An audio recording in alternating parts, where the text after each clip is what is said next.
In 1948, Palestine lost its land, but in 1967, it lost almost everything else.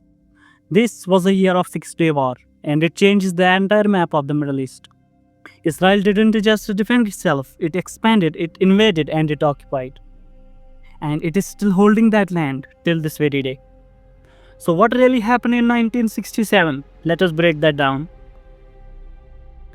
In June 1967, war broke out between Israel and the three Arab countries, Egypt, Jordan and Syria.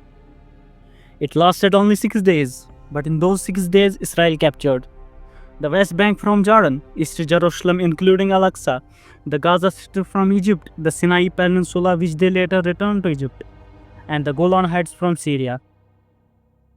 This meant that over 1 million more Palestinians now came under the direct Israeli military control.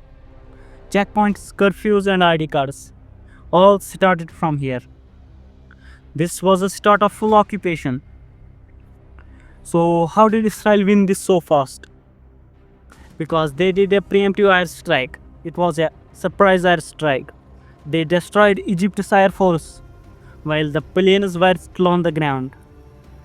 The Arab armies were unprepared. They were divided. They were poorly led. And by the time the world reacted, it was all over. But here is the truth. Israel didn't just want to protect itself. It wanted land. And 1967 gave it exactly that.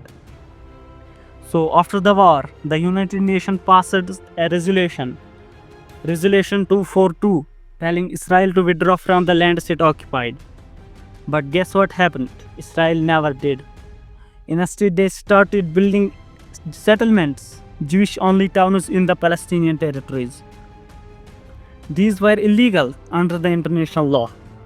But no one stopped them, not the US, not the UN, not the Arab leaders.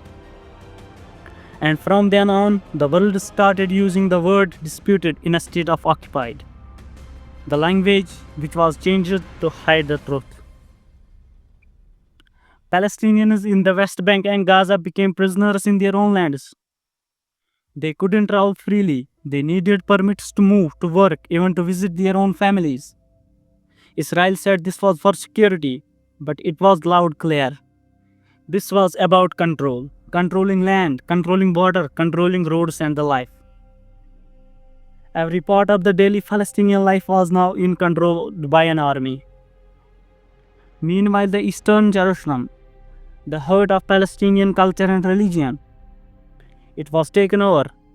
Israel declared it the eternal capital of the Jewish state.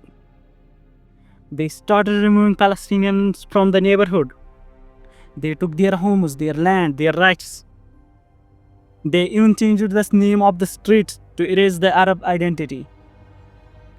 But the Palestinians refused to disappear. They protested, they organized, and for the first time the world started hearing about a word, the word so powerful, called Intifada, which means uprising. The 1967 war didn't end the conflict, it made it permanent. It turned a land dispute into a full-blown military occupation.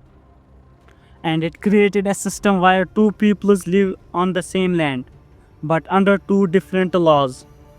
Israeli settlers get roads, water rights, while Palestinians get walls, checkpoints and soldiers.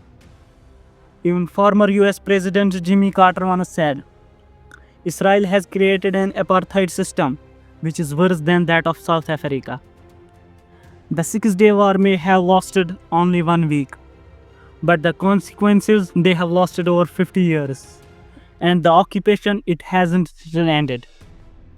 That is why Palestinians keep rising. That is why Palestinians keep resisting. That is why Gaza keeps rising.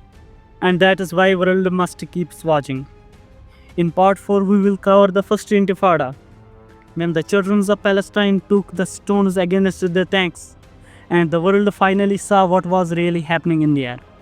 This is 70 years of humiliation and resistance part 3, and the truth won't stay buried forever. If you like the video, make sure to comment and subscribe the channel, and share it with your loved ones. Thanks for watching.